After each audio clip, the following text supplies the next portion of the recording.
Gang Hang. Good morning, one and all. My name is Matt Baum. I'm joined by my second head, Joe Patrick. Say good morning. Hello, I'm here, technically speaking. Joe Patrick is here with us. We have a regular show, by the way. We don't just do this. We do a podcast. We would love for you to check it out. Strangely, the Gang Hang gets more hits on YouTube than the show does. So if you're listening to this, go listen to our fully edited show. Well, it depends on what we talk about. Yeah, it depends what we talk about. Speaking of which, Joe saw Captain America 4 the other day. I might go today, and there's been a lot of mixed reviews, and from what I've heard, action is great, and the effects are great, and the movie is just kind of a missed opportunity for Sam. They didn't say much with his character. All right, so I'll speak on it, spoiler free, of course. Spoiler free, definitely. The movie just came out, so this is where the Cap 4 discussion is probably going to end unless anybody pops in that's seen it and wants to offer an opinion. But the movie is fine. Like as a superhero action movie, it's fun. You know, the Red Hulk stuff is great. The aerial battles are legitimately thrilling, and the fight with the Red Hulk at the end is like really exciting. The story tries to be Winter Soldier, but it can't because the Winter Soldier had Hydra. And like, you know, I said this, I think I said this on Discord, but like the call was coming from inside the house. The killer was there. Right. But with this movie, it's just like the leader pulling strings, like they can't have the same kind of tension as the Winter Soldier. So it tries, but it would never be able to live up to it. Yeah. People are saying the leader's performance was kind of whatever too. Like, he's fine. This is not a spoiler. I thought the leader looked kind of stupid, which is a shame. I think they really could have leaned into the whole, you know, McFarlane-esque. Yeah, just do it. If you're going to do it, you did MODOK. Why are you not just going to do the big-headed leader, you know? Yeah. I mean, as it stands, he's barely more than the bumpy-headed freak at the end of the Incredible Hulk. So,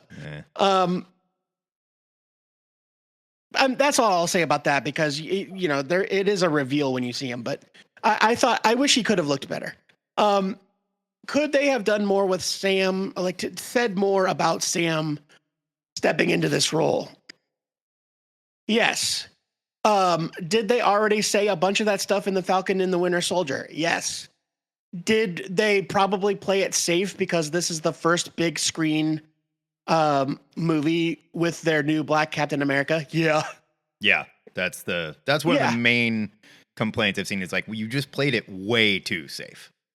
And it comes off as tap dancing. Like there's a guy that I read, a fantastic film critic that I really like, black guy, and he was like, by the end, we basically had a magical tap dancing Negro, and I did not feel good about it. And I was like, ooh, yikes! Well, that might be going a little far, but again, I don't have that perspective. Yeah, I mean, from a black perspective, though, like, that's not great. But I mean, like the dude's Captain America. Like he inhabits the role. I'll say this: like Anthony Mackie is great as Captain America.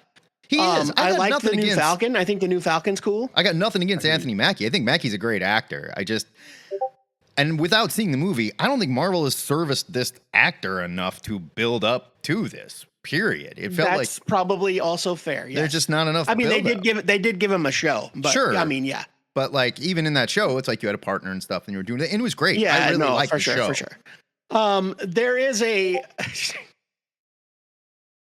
There is a cameo at 3/4 of the way through the movie that baffled me to no end, and I can't wait to be able to talk about it with everybody.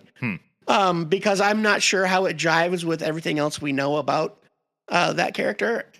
But Anthony Mackie's great. The new Falcon is great. Harrison Ford is amazing. Like you would think that he just kind of fucking phoned it in, but he did not. You know, like he really went all in on it. Yeah, man knows how to play a president. Yeah, absolutely. Like, get off my plane. I mean, pretty safe pick.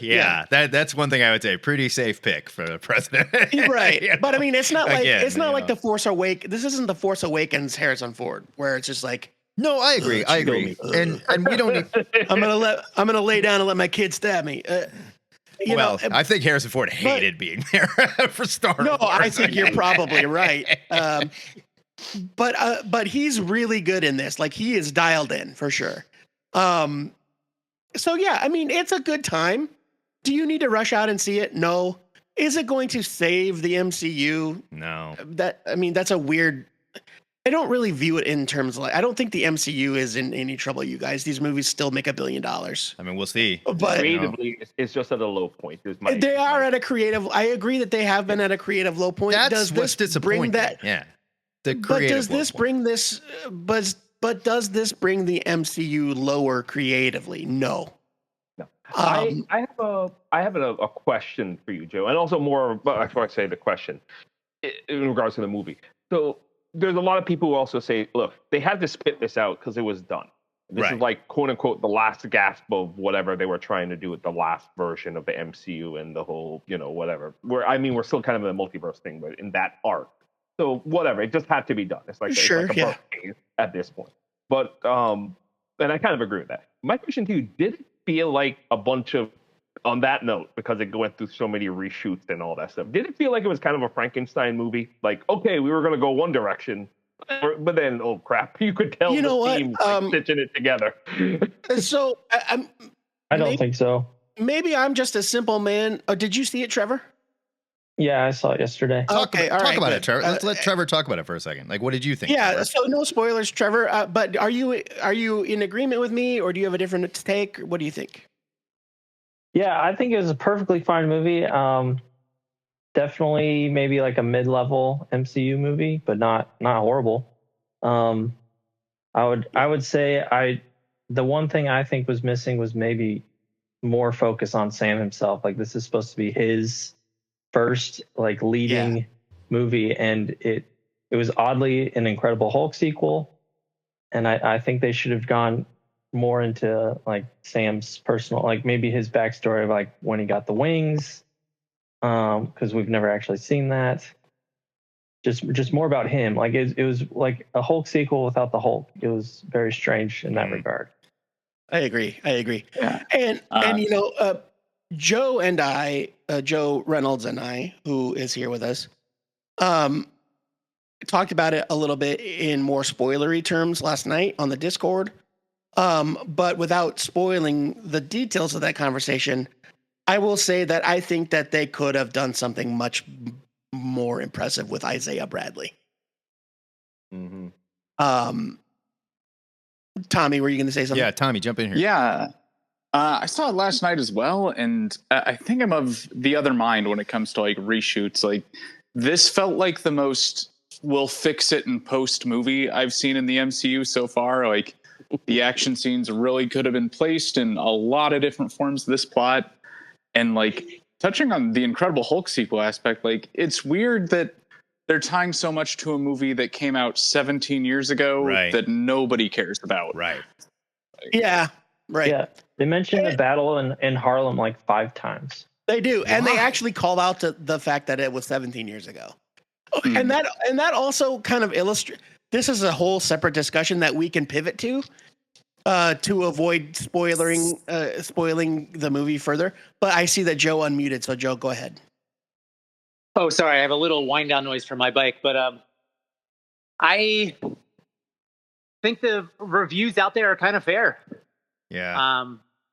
That's the bottom line. It was kind of the heaviest Marvel movie I've ever sat through. Like, it just felt like there was a weight on my chest the entire time. Yeah.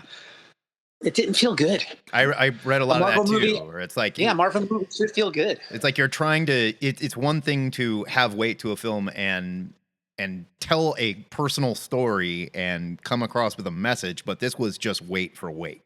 Like, it just felt heavy and bogged down. And then Adriano actually had an interesting comment in the spoilery chat, even though it's not a spoiler. He said one critic was saying, "You mean I got to watch all these other movies to know what's going on?" Yeah. No, I feel the opposite of that. because they explain everything in heavy exposition. So you don't need to see anything. They explain That's it all true. for you. If you've never seen The Incredible Hulk, don't worry. Everything is spilled out for you. Yeah, that's true. Yeah, and it's like, Joe, are you biking on the road right now? No, sorry, I'm online in some dorky online bike game. I'm trying to slow down. So no, man, that's good. Good for Exercising you. while you get your nerd stuff on. I'm proud of you. Yeah, look, it just seems like if you wanted to make an Incredible Hulk movie, make an Incredible Hulk movie, and then maybe you can make this movie and focus a little more on Sam. But you got to wonder. Kind of stuns me. I'm kind of stunned that no one has ever there's never even been a whiff of Marvel saying, "Hey, maybe Mark Ruffalo deserves a new Hulk movie." It's a Universal thing. They still can't make a Marvel. Oh, Universal. Yeah. That's right. Yeah, that's why you're right about that. That's right. Ian, expound on that, please. Ian. So the Universal has the rights to the Hulk. Mm-hmm. And I think Namor, it's distribution rights. Distribution rights. They don't have the right to it. They can't. They're not allowed to distribute it. But the Hulk can to be in any movie. I'm sorry, I didn't mean to jump in. Go ahead. You basically nailed it. Yeah. That's why the most Hulk we got was Thor Ragnarok, because it technically isn't a Hulk movie; it's a Thor movie with Hulk in it. Right. Yeah, and I think it's the same with I think another character, and I think it's Namor. Like, they can't make a Namor movie, but they can put a Namor in a movie. Well, to be fair, we don't because need a Namor the rights movie. are very weird. I don't need a Namor movie. So. I don't need I'm sorry. You mean a Namor movie? Yeah, Namor. I don't need a Namor movie. Yeah. No one really needs that, actually. No. The best thing to happen to that version of the character is the memes showing Vanessa, what's her name? Vanessa Kirby as Sue Storm looking up at Namor in the sky. Yeah, I'm Pedro Pascal in the back, like, oh no. You're right. Or like Namor, the meme of the guy looking from behind the tree and like licking his lips, but it's Namor. Yeah, I love that. Let's kind of, with most of us haven't seen this, so let's get out of Captain America talk. But but thank you for chiming in, guys. Captain America bottom movie, line though, is it's not a perfect movie. It is enjoyable. At least it was for me. But it's not going to make or break the MCU. So we've got another link in the MCU chain, basically. See it if you're a fan. You don't need to if you're not. Sure. And this is leading. This is leading. I hate to say don't see it, but yeah, two more movies where we get the gang back together to try and make money again. Like, none of this just. I don't know. I feel like we're all. And maybe I'm speaking for people out of turn. And if I am, tell me shut up. But I feel like we're all a lot more excited to see what happens with Superman than I am, honestly, at this point, to see what happens with Doomsday or this final, Avengers film. Fantastic Four. I'm more excited. I'm more excited for Superman than pretty much anything. But I agree with that too. But Fantastic Four, I am legitimately excited to see. But the Avengers movies right now, it seem like such a train wreck waiting to happen to me that I don't know what to expect. That's just it. Yeah. And like we saw an article this week. There are no Avengers. There's no Avengers 1. Ironically, that is a plot point of this movie. And we saw an article this week where they're kicking around possibly bringing Kang back as a different actor. And it's just like, what are we doing? Yeah, the guy from Severance. What are we doing? Who's a great actor? I love that guy. Or Munchkin or whatever. Munchkin. Can I just throw in a quick question for the group? Yeah. One of my things that I've quietly been stewing about is like that I feel partially one of the reasons that the MC movies haven't been hitting, at least for me recently, is they kind of feel crushed by the weight of their own continuity. Yeah. Right? That like we can't tell a story without explaining a bunch of other stories that led to these decisions. Yes. So my quick question is like, do you think that we would benefit from, or do you think it would be a good idea for Marvel to do a movie with a brand new character, completely freed from any existing, storylines that have been told in the MCU, like kind of what they did with Guardians of the Galaxy? Like, would this be not in terms of like a reboot, just in terms of like, here's something fresh? Do you think that would work, or do you think there would be any interest in that? I think so. I think that's where the X-Men come in, that's right? Fantastic. Or the Fantastic Four. That's what Fantastic Four is going to be. Yeah. I think it's fair. Yeah, I think it's fair to consider the Fantastic Four that movie. Ian. I think the Fantastic Four will. I think that's a really good point, and I think the Fantastic Four will be better if it eschews a lot of that existing. Like I think that's what's making me less excited about Marvel movies in general, is that they exist off of this framework that I no longer care about. Right. Well, you know what, Ian? This is a great segue into the thing that I wanted to pivot to. You're welcome. Thank you. I saluted my laptop. Thank you for your service. So this is just the very most mild of spoilers, and it's not even really a plot spoiler. It is more of a MCU in general, MCU logistics spoiler.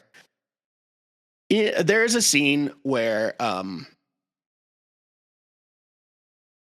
new Falcon, Joaquin Torres, asks Sam, how many alien invasions did Steve Rogers stop? Did Steve Rogers help stop? And Sam says 2. And those 2 are the Battle of New York in the Avengers and Avengers Endgame with Thanos' army. Sure. Now, that just brought my brain to a screeching halt because I'm not saying it's definitely the case, but the implication to me is that these guys aren't just out there adventuring all the time, which drives me crazy. What do you mean? I don't follow. Like the Marvel universe, the Marvel Comics universe is a lived-in place. Well, sure, right? Sure, but the movies are not. We've established that the movies are. No. But at this point, though, the movies are full of heroes. Sure. Like Ant-Man's out there. Iron Man. Ant-Man, you know who I mean. All these characters are out there. Kate Bishop's out there. Ms. Marvel's out there, and the implication to me was that if you didn't see it in a show, they didn't. Oh yeah, it didn't happen. Period. If you didn't see it in a movie or a show, these guys were on their couch the rest of the time. That's what Ian, I think, was saying. Like the formula has become so rigid, and like the formula is the process now. It's no longer we're going to make this type of movie about this character or this type of movie about this adventure. It is the formula does the job, and the formula only references the formula. Nothing else. Right. And so, like in hold on, Ian. Movies. I think I don't want to speak for Ian. Respond to that. I'm sorry. I want to agree with what Joe is saying, and the answer, like when Captain America defeated 2 alien invasions. It's like, no, it should be more than that. Like stuff should happen off screen. Yes. And it's not a 1-to-1 analogy, but when Shuma Gorath attacks in the beginning of Multiverse of Madness. Right. And it's just kind of like, this just kind of seems like this could be viewed as like, well, this is just something Doctor Strange does in a day, right? It's just like one of his many litany of adventures. And we get to peek in on 3 or 4 of them, but there's so many more that we don't hear about. And I think, Joe, if that's what you're getting at, I completely agree. Yeah, that's exactly it. That nothing happens in the MCU unless it's on screen in a movie or a TV show. That's boring as hell. And I fucking hate that. That's okay. Yes. That's why What If is so pathetic, because it's like all we can do is reference a what if this thing that happened in this movie or this TV show was slightly different. Yeah. And nothing else. And that was right back to the Guardians of the Galaxy thing where like I remember just this surge of excitement around most people have never heard of these people. And the amount of dudes that would come up to me and be like, so there's like a talking tree and a raccoon? Right. And it's like, yeah, isn't that weird and neat and you've never seen it before? And now and they've got like 3,900 characters just languishing. Yeah. And they're doing nothing with them. And it's like, bro, I would kill to see Stiltman on screen for 5 minutes. Absolutely. Like, are you kidding me? I just want to see him walking by. Absolutely. Yeah. Right. Yeah. Or in jail in his dumb costume, just like in the comics, you know? right. Without the legs, just from like the waist up. Yeah. He's just like wearing waist up and in his whitey tighties. Boxers underneath.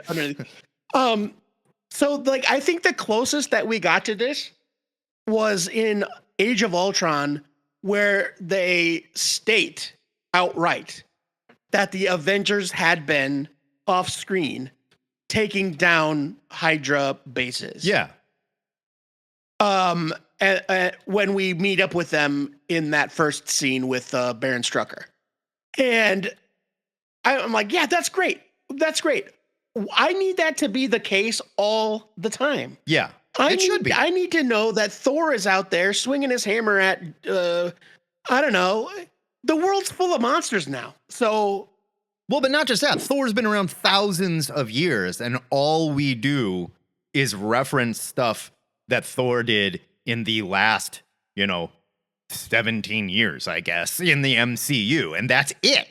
Right? These guys have been around for thousands of years, and we're not touching any of that. And like the Eternals, I guess, kind of tried to, but again, it was so rigid that it had to fit into the formula and point to something else. And it seems like all that is, oh, we've got adamantium on Eternals Island in the Arctic Circle. Okay. I'm booking a cruise to Eternals Island next year. It's going to be great. I did have one thing when Joe said something earlier when he kind of introduced the topic, talking about the universe feeling lived in. And I think that's like such a great way to put it. And I remember Tarantino talking about like what makes great characters. And it's like they have to have a life outside of the movie. Yeah. Right? You have to picture like Samuel Jackson, like Vincent Vega and Jules Winfield, like doing other crap throughout their day, not just this. Or just telling story. Hey, did you hear about Tony Rocky Horror? Like, right. Rockahari, not Tony Rocky Horror. Rockahari. I thought they called it. I thought that was like Tony Rocky Horror. Tony Rocky Horror. No, he's Samoan. His last name is Rockahari. I understand, but I think they call him Tony Rocky Horror. Whatever. They call him Tony Rocky I think that's the joke. Yeah. Yeah, but regardless, but that's what I mean. That's exactly what I mean. Yeah, they live in a world. They live in a world where there's more than what you're seeing. They live in a world, right? And not just that. Think about like the suitcase they go after, when it's never revealed. It's a MacGuffin. It's just a thing that makes that universe even more interesting and exciting. And like the MCU has to be so careful in spoon feeding the information to the fan. So, that took place in Incredible Hulk 17 years ago. Remember that? Very referential. Yeah. See what we just did there? Nothing has happened since then that deals with any of that, though. So what you guys are telling me, what you're all telling me, what the MCU is telling me is that the Avengers have only been officially deployed as a team like three times. Yeah, pretty much. 3 times. And then the rest of it was outlaw shit. And then they haven't been seen since. Like since Endgame. Yeah. What's everybody been doing since the end of Endgame? Nothing. Absolutely nothing. A whole lot of jack and shit. Yeah.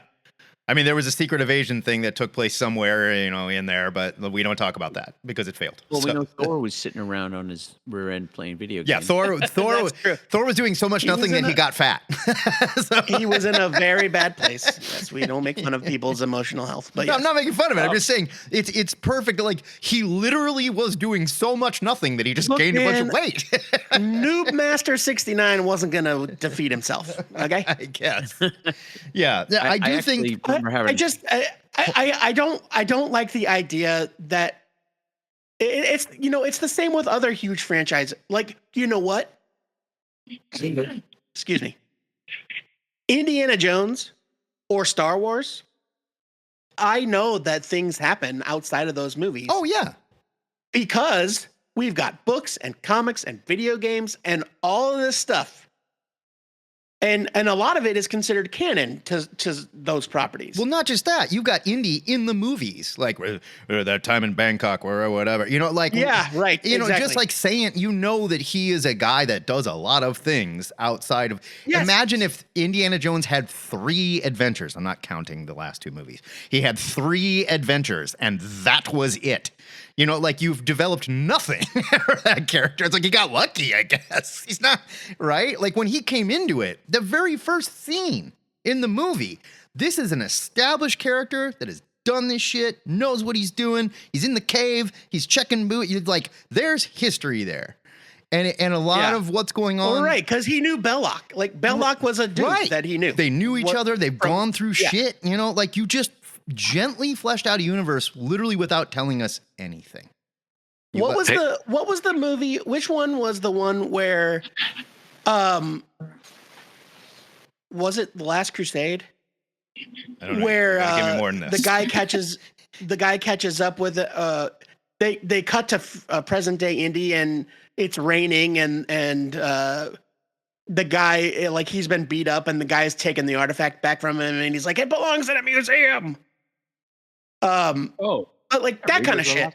Yeah. No, not Raiders. I mean, that happens It in may have Raiders been of the Temple. Lost Ark, too. Crusade. It may have been Temple of Doom. Oh. That might sounds about right. Actually, Temple it's of Doom Last sounds Crusade right. because there's the River Phoenix part, and it's all about they find like the Spanish cross.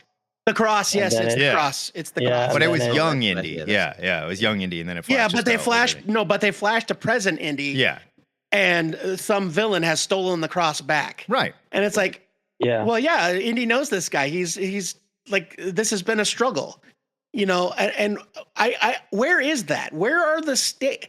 Like, if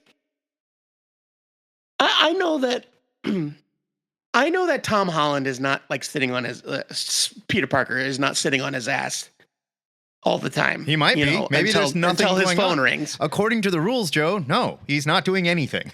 But Hey guys, can you hear me? Yeah, yes, we can. hear yeah, you. man. Hey, what's up, John? Yo, so there are some parts in the MCU where they do imply that other shit is going on, like especially in the second one, Endgame. Age of Ultron. The second. Yeah, where where they imply that people were out. The remaining Avengers were out there looking for survivors. Captain Marvel and War Machine, and they're all on that conference call, like, oh, I'm handling this, and Ronan, and blah blah blah, and then also Captain Marvel in general just seems she's done decades and decades of adventures we never see. True. Well, but those are a little in service of the plot of the movie, though. Yeah.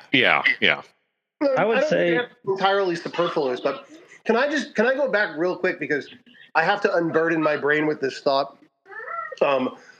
Since Fortnite isn't as popular as it used to be, if we made Thor like playing video games again, I think it would be really funny if he was playing Elden Ring and then just complaining that all of the lore wasn't accurate. Yeah, it'd be great. It would be amazing. Yeah, not God of War. Yeah, I mean, or God of War. It's like Zeus doesn't look anything like this. Right, that's not Cerebus. I've met Cerebus. I beat Cerebus up. That is not Cerebus. Yeah, it's true. Yeah. I hope that James Gunn, and I think that James Gunn is taking Thor notes on this, though. Thor actually appears. Thor and Balder. And maybe even Odin actually appear in the second God of War game. Yeah, but then now we're tighter in bed with Sony, so there's no way they're going to do that. So. No, I know, but I mean, I think it would be funny if he was playing that game and he's like, "This is bullshit. Somebody owes me money." He's like, "I am not that large anymore." He sees the Thor from God of War. I do think though that James Gunn is paying attention to this, and he hears this. And sees it on screen because we've already seen just in what they've done in like Creature Commandos and shit, right? Where we have like a character has a vision and you see like Gorilla City and shit, and you see like all this crazy stuff that's going on, and you can just do that. It's safe. I mean, there are super villains in Belle Reve. Right. You don't have to worry about like, well, we can't introduce that because it might not, because everything in the Marvel universe, like a pin drops and that has to be referenced to a thing that takes place, in 2 more movies. And it's like, no, you don't need to do it. I think it's because they have such a hard lock on all of these characters have to be monetized. And like, why would we go through the R&D of developing a Stiltman if we couldn't cash in on that in a specific way? Like, we're not gonna create an MCU version of a superhero just to have him in the background. That would cost money and we wouldn't get a return on it. Sure. That's the feeling that I get. Yeah. But it's like they forgot that. Well, they let him do it in 2014 with a talking raccoon and a tree. Yeah. And it's like, do you not think that people will understand the idea or grab onto the idea? Like, it's so dumb to me. I don't know. I think they overestimate brand loyalty. I do too. I agree. Yeah, there was definitely that once they saw that they had something. But the only silver lining I'll give to this is eventually, and I think they must realize at this point, right? The return. I think the reset, if it happened, it has to be that they kind of expand some of that stuff, right? I know that they got their heart broken and pocket broken when the movie universe didn't quite work out. But there are other ways, like you said, like there are certainly other ways that they should be looking at to show that this is more of an organic world as opposed to when you turn off the movie, that's it. It's the end of the MCU right there. Absolutely. Like, nothing else is happening. And the TV shows, you can't make the TV shows fast enough to push that either. The TV shows are fun and like they do a great job, but you can't crank them out in a quick enough way where it's like, oh, the world is still building and stuff like that. And like all the shit that happened in Loki, I really liked Loki, but I don't know. Is that referenced again? Is any of it important? You know, like that ends in a pretty wild place, right? And like, are we just going to tie this up in a Doomsday movie or what, a Secret Wars movie or something, or is it just gone? I don't know. I mean, the answer is yes. It's probably that. Well, yeah. But on the other hand, it's like we're not going to hear about it until those movies. So, right. Which sucks. Like, I have no faith. I have no faith in the idea that like Moon Knight is out there doing stuff. Yeah. No, absolutely not. Yeah, he's dead as far as we know. He's pick any character. Yelena. Well, we know where she's going to be, but like after the end of Hawkeye,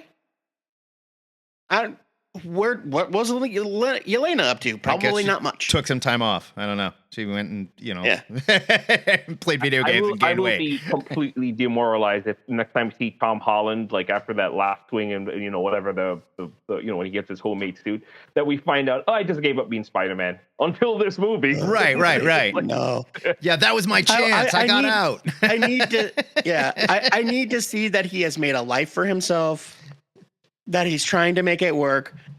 And I think part of the problem is this idea.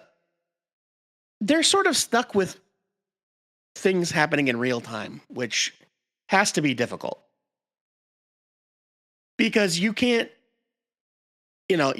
have an Avengers movie in 2012 and then not address the fact that it has been 12 years when the last one comes out. Like, you can't. Yeah.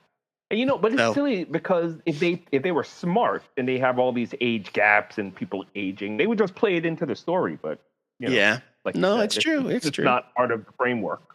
But anyway, Yelena's been working for MCU's Tulsi Gabbard. Yeah, that's accurate. There you go. Oh God, I think it was implied. She was the Russian asset. Hello. Go ahead, Trevor. Sorry, I stepped over. Trevor. I think it was implied she had been doing jobs with Valentina. Yeah. I think that's the joke Mark was making. Doing like freelance work. Yeah, no, you're probably right. But I mean, it's that sort of thing.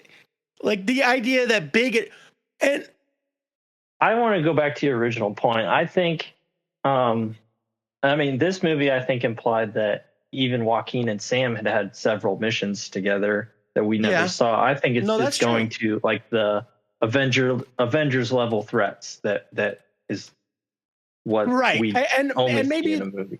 And maybe that's the thing, Trevor. Maybe I want to believe that there are more alien invasions or big supervillain plots happening that we don't necessarily see.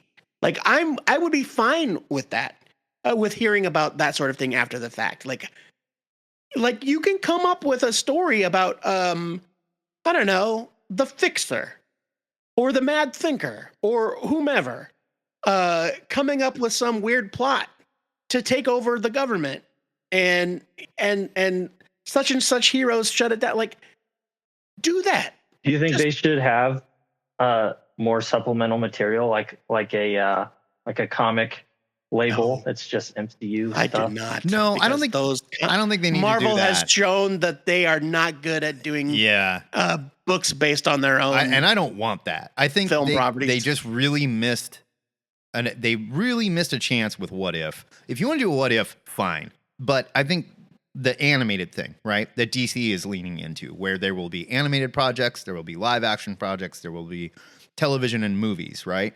I think they missed a real chance to just do some quality animated stuff that they could get out faster with like the voice of Anthony Mackie doing something cool, like you said, Joe. Yeah, taking down the puppet master or the hate monger. Here's my proposal, right?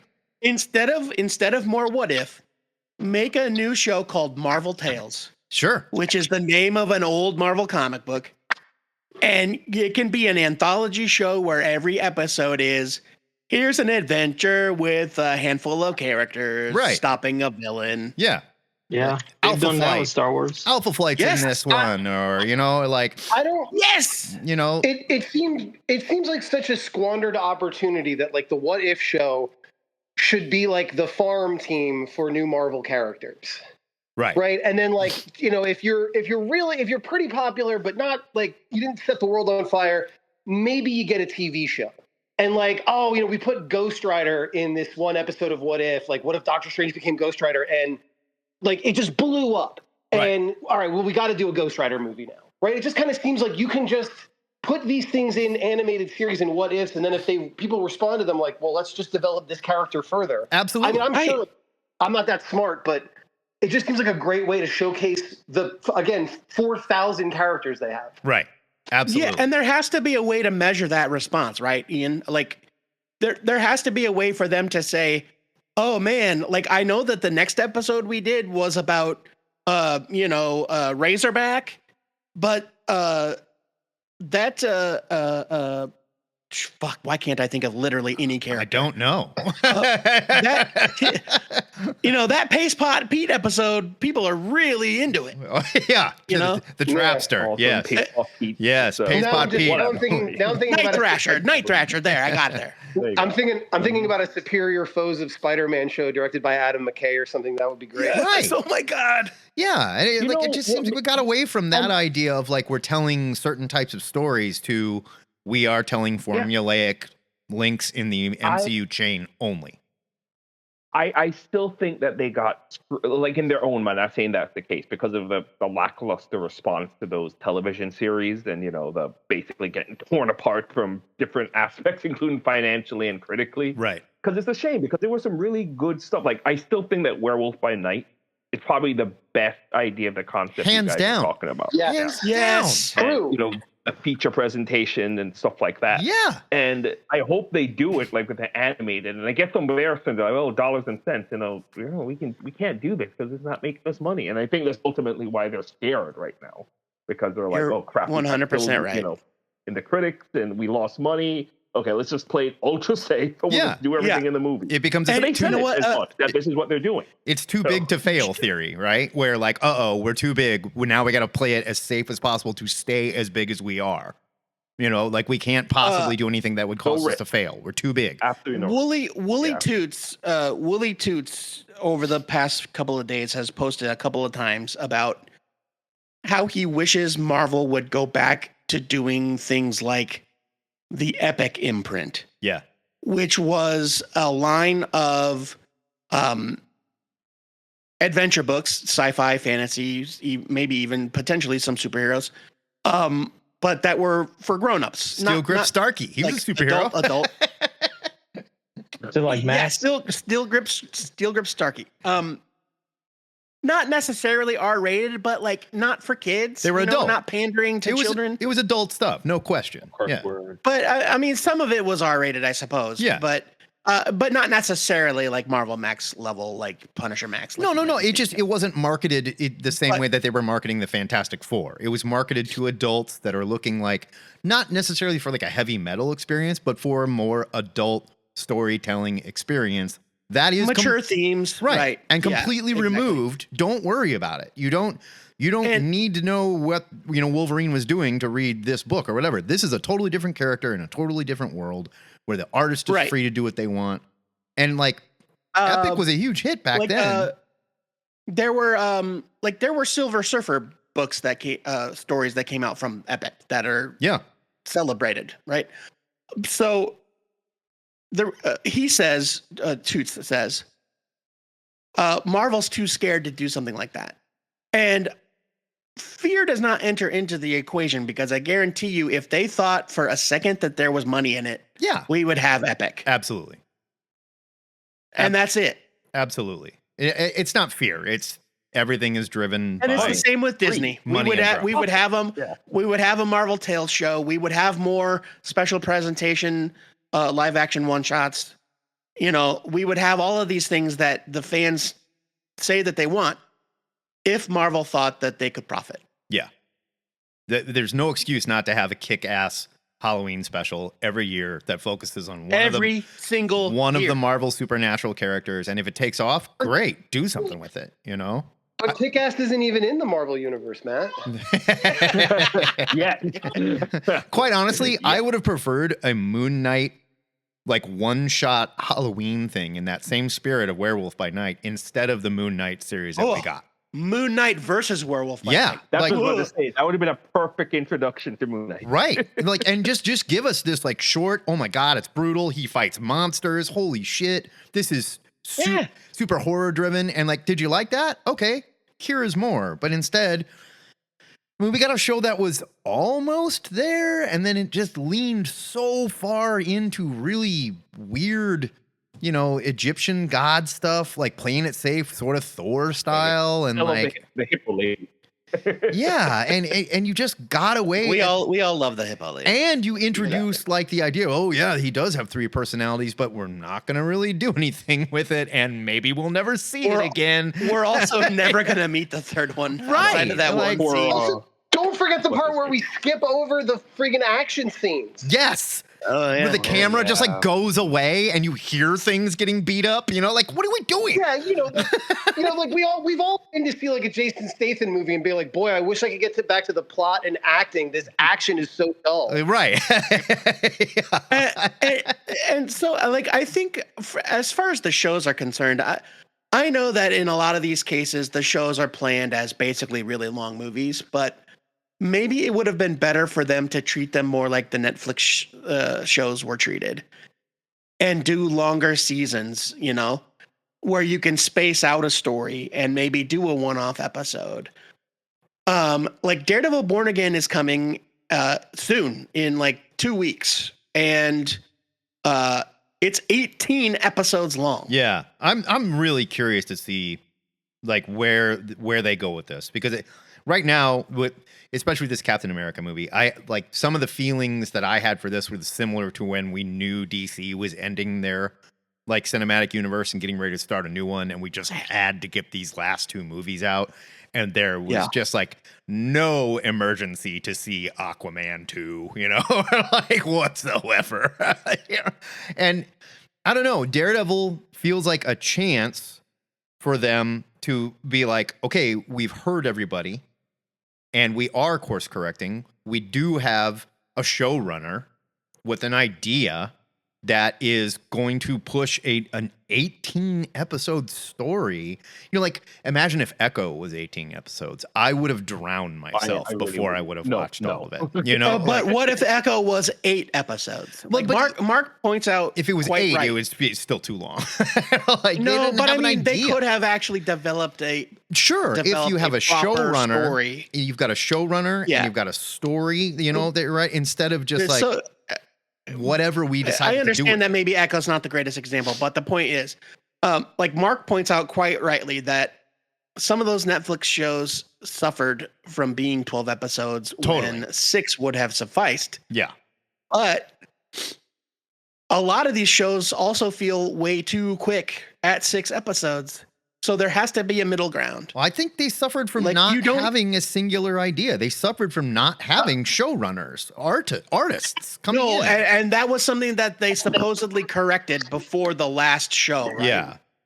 Before Agatha. Right. I think that part of it is a show should be as long as it needs to be to tell the story. And I think that was one of the things. Be good. Thank you. When Daredevil first came on Netflix, it was just some of the episodes are 55 minutes and some of them are 106 minutes. Yeah. Some of them and that's good. That kind of Garrett, can you lift it? Thanks. Right.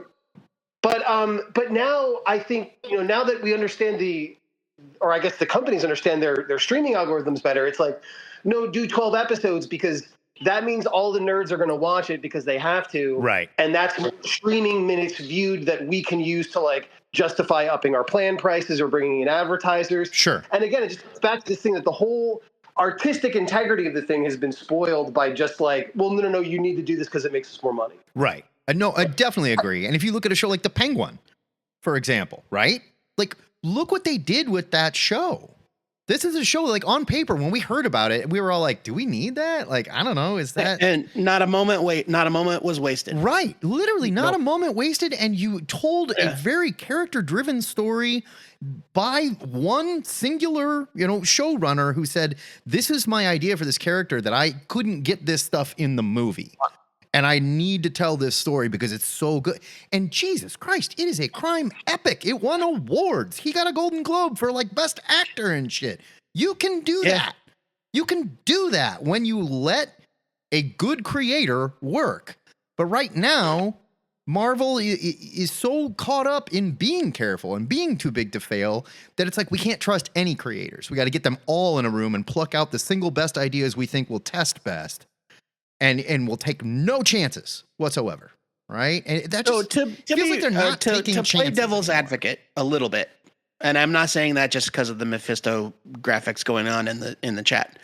What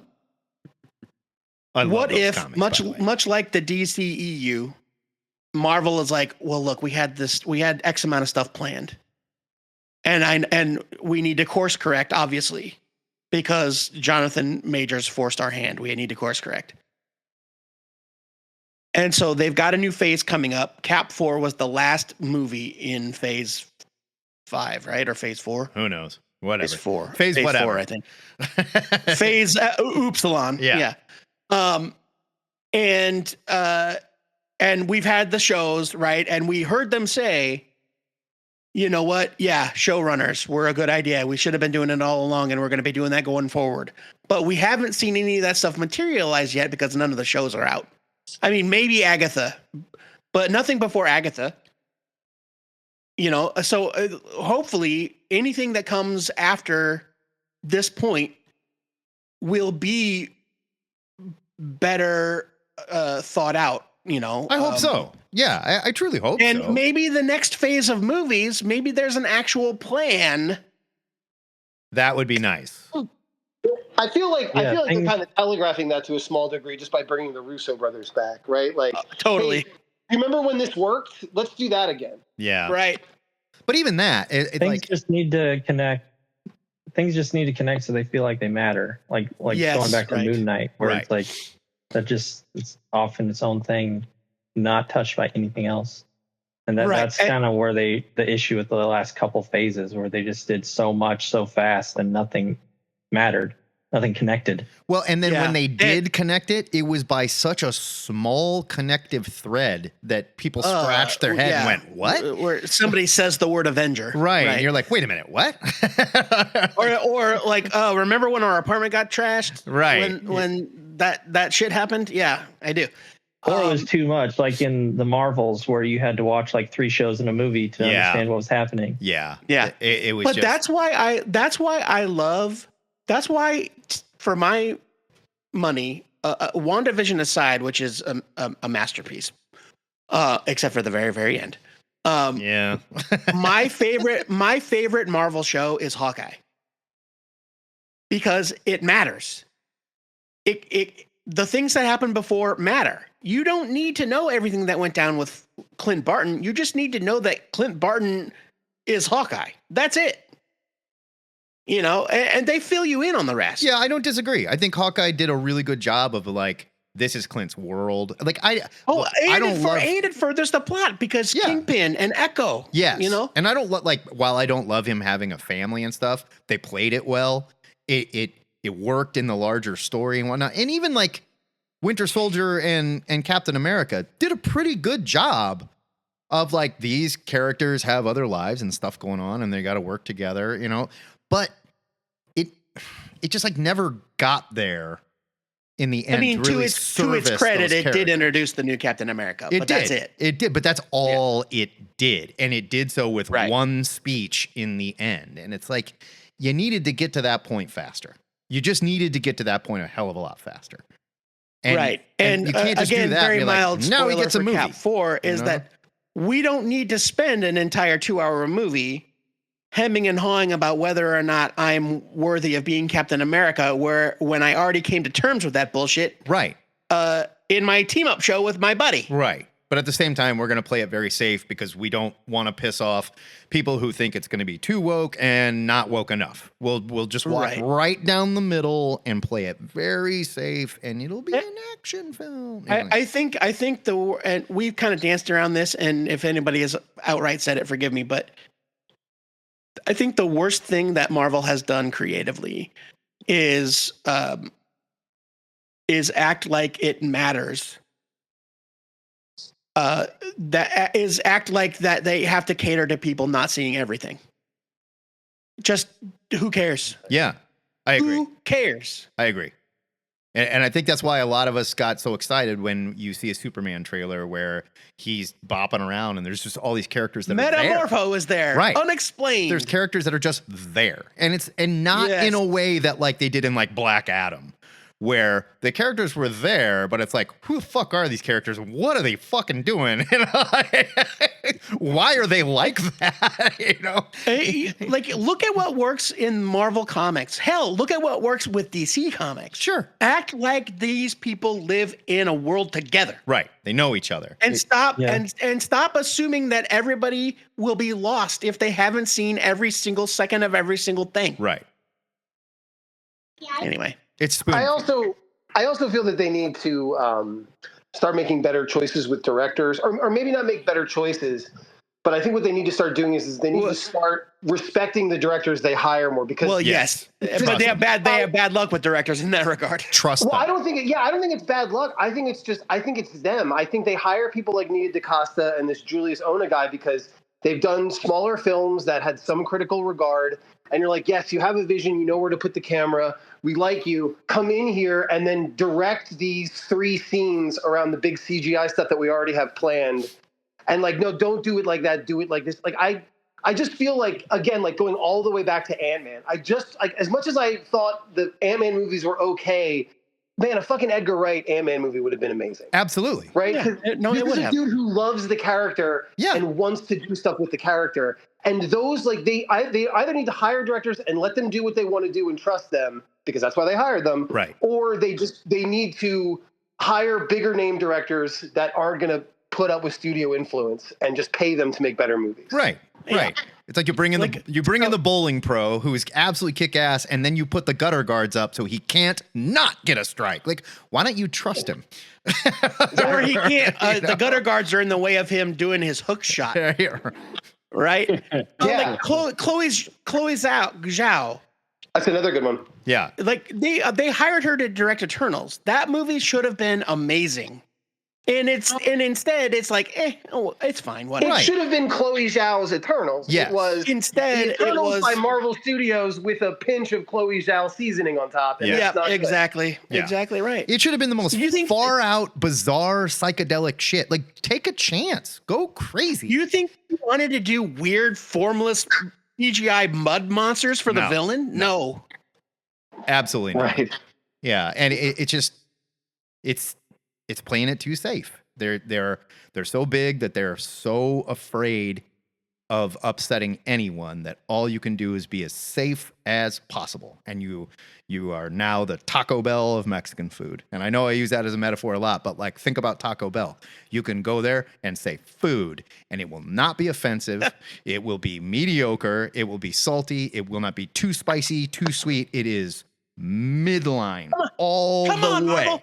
You know, live Moss, Marvel, live Moss. Yeah, that's the takeaway right there. I think we just bundle this thing up, send it over to Marvel Studios, and hey, we'll fix all their problems. Yeah. Hey guys, you know that new sound you've been looking for? Yeah. Listen to this. It's your cousin, a 2-headed nerd. I think there's a lot of it going on in the comics as well right now, though. Like, if we look at like the X relaunch and stuff like that, I mean, like, it's just, is it good? I don't know. I guess it's fine. Parts of it are okay, but it just feels overall, like I'd say no. Right. And look what's going on at like DC. I feel like it's just taking a lot of these notes and figuring it out. Like, Absolute Batman is the best goddamn Batman comic book I have read in years and years. Absolute Wonder Woman is fucking incredible. Absolute Wonder Woman is hands down the best comic book that DC is putting out right now, and I won't even. I'll go to the mat. And even I heard about that. But I heard the Spider-Man reboot is his spider symbol in his chest is actually a battle axe. I hope so. But like even the all-in stuff, it's like they didn't radically reinvent anything. They're just doing what is good for these characters as written by creators that genuinely love the characters and paid attention. And I don't feel like there's a lot of that going on, not just in the MCU, but in Marvel Comics, period, right now, outside of the Ultimate Spider-Man, which feels fresh and really good.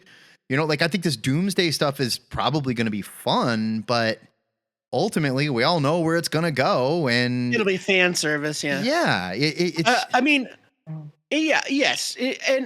I think Marvel is just really lagging behind creatively in all forms. And they really are. That sucks. They really are. I wish that weren't the case. Yeah. I mean, like, I don't remember the last time I read an Avengers comic that made me like, oh man, this is the Avengers. They are doing like the most interesting Avengers comic on the stands right now is probably Avengers versus Aliens. It's Hickman going insane with some ideas, but at least it feels like it's pushing an envelope and doing interesting stuff with these characters. Like, I don't care about Anti-Venom at all, but now you've got like an Anti-Venom character running around with an alien like face hugger thing, symbol on his chest. And like, what is going on? That's pretty fun. Yeah. Yeah. It's really interesting because they're breathing like some life into this stuff, and everything else is just playing it really safe. This Iron Man relaunch that we had recently, it sucks. It straight up sucks. It was poorly done.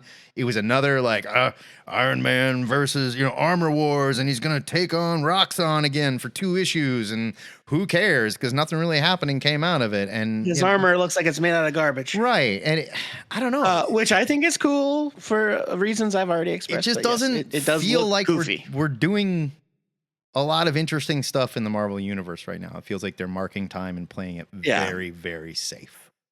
Right. And the Avengers comic, which I'm sure is perfectly fine. It's fine. I haven't read it in 20 issues.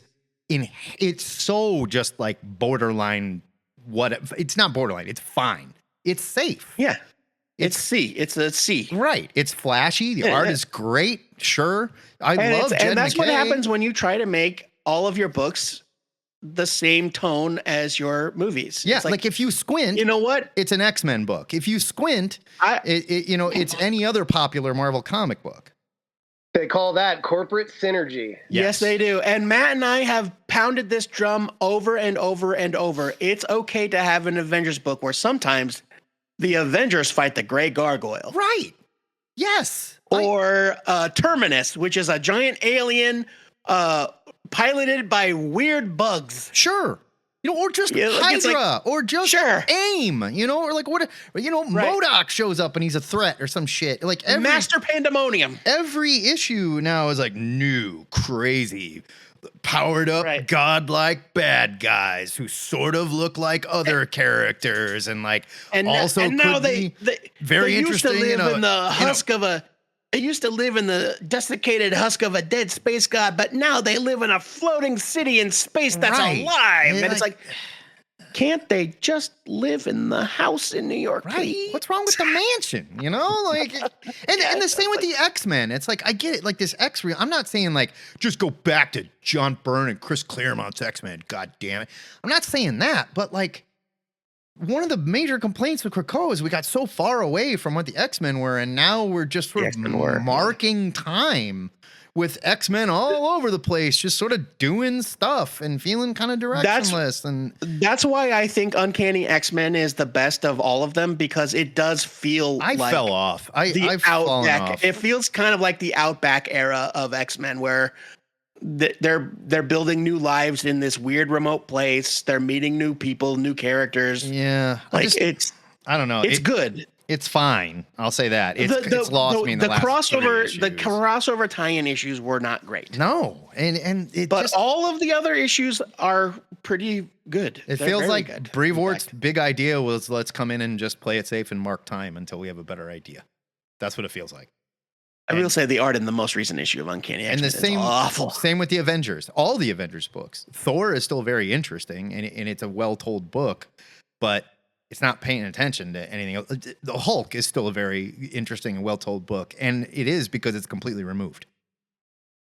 They're letting Philip Kennedy Johnson and a fantastic artist tell a really good story, but it has nothing to do with anything outside of the Hulk, I know that I wasn't like sold on All New Venom #1 as much as Matt was, but I have read all of them, and I will say Al Ewing's doing something in that book. It's pretty fun. Venom does act different. Like he made a cannon out of his arm goop in the most recent issue, which was neat. Well, and it shot webbing out of it. But it also shows Al Ewing understands, like, okay, we got so big and so crazy with this character. Let's bring it back to something recognizable, but also with a slightly new take on it that feels kind of fresh. And is it revolutionary? No. Is it fun? Yeah. No. Yeah, it's fun. But I mean, like, so he does this thing where at the end of the second issue, Chance, who is a shitty Spider-Man villain that I love, blasts a hole through Venom's head. And that's how the book ends. It's like, oh shit, well, I guess it's not Luke Cage in there. Because now Venom's got a hole in his head. Obviously Venom is fine. But the implication is that the person inside the Venom costume is much smaller than the silhouette of Venom would have you believe. I mean, hold on, because we've got 3 Venom movies where Tom Hardy could be anywhere in that costume at any time. So I don't know. Yeah, but I'm not counting that shit. And I think it's interesting, like the idea that, there could be a woman or an old man in that costume. Because the costume is a full head and a half taller than any of its suspects, except for Luke Cage. Sure. I'll write Old Man Venom in a fucking heartbeat. Are you kidding me? It would be fun, right? Like you've got like. Oh, and now a new book came out, Eddie Brock Carnage, and I don't give a shit about Carnage. I don't give a shit about Carnage either. But I heard it's actually pretty good. Don't care. So. Yeah, might be. All right. It's written by Charles Soule. We are over time. I got to get going here, but this was good. I feel like we had a little Marvel therapy session and we all like had our feelings. No one's mad at Marvel. It's like, I want them to do well. We're not mad, Matt. We're just disappointed. I'm not trolling or trying to hate. I'm mad. Where's my D-Man solo book? Where is my D-Man solo book? Don't even get me started. Didn't D-Man lose his powers? Don't even get Isn't D-Man powerless right now? Something happened to him, didn't it? I don't even remember. I think he lost his powers. His status in the comics. Yeah, I can't remember. He may have died too. I don't know. He may have died. Yeah, I don't know. I've been brought back at least once. So. Well, there was that Lockjaw comic, and he was in that. Yeah, but that was a while ago. He was in that for a minute. But I mean, like, nobody stays dead. We're digging up Gwen Stacy in a couple months here, so Yeah, we'll find out this week. This coming week. Nobody stays dead. Watch for that. I can't wait for her corpse to be shambling around though. That'll be great. All right. Hey, look, Ultimate Uncle Ben's out there. Might as well bring back the real deal. Yeah, why the hell not, right? All right, good gang hang. This was fun. Well, I apologize. We haven't been doing it enough. Let's try and get back to regular Saturdays. That's on Joe and I. And we'll January was rough, guys, and I apologize for that as well. Obviously, February hasn't been a whole lot better, but here we are. Yeah. But the rest of the world, the state of everything is perfect, so we can all feel good. Yes, America's in good hands, and there's nothing to worry about. Well, in America and our neighbor, our friend nations. Yeah. Matt and Joe did dry January, and it was too difficult to come on Saturdays without being liquored up, so they had to now I'm doing soaking wet February. Yeah. Gross. Gross. On that note, God. Goodbye. Sorry, everybody.